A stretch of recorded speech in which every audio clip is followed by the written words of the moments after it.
Čau, Andri, pastāsti par spēli. -3 jau nav daudz, bet izskatījās tikpat nereāli viņus pārspēt. Šī bija viena no labākajām akadēmijas spēlēm pēdējā laikā.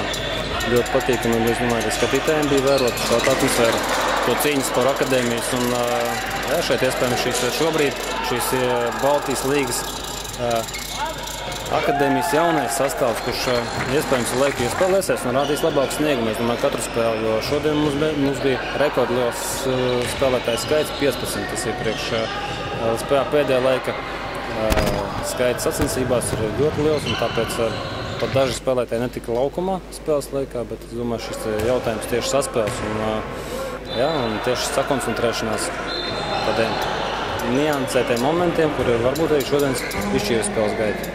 Salīdzinot vakardienas spēli, krietni vairāk iemetām uzbrukumā. Droši vien tad jau pie aizsardzības vairāk jāpiestrādā.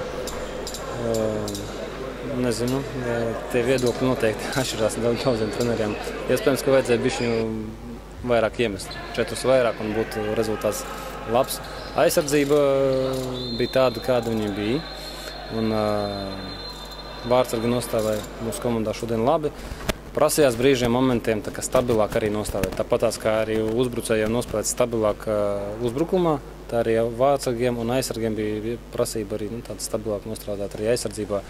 Bet nekas šausmīgs nenotika, mēs gatavojamies un varbūt arī tā Baltijas līga, ja viņi ieskrējusies, bet principā tas sākums. Es domāju, ka varbūt arī gada otrajā pusē mēs rādīsim labāku sniegumu. Līdz ar to pirmais laps aizdīts. Droši vien, ka nākamajā aplī tā kā vajadzētu vēl kādu uzvaru, bet arī kaimiņiem. Jā, skatīsimies, iespējams izdosies. Jā. Paldies. Paldies.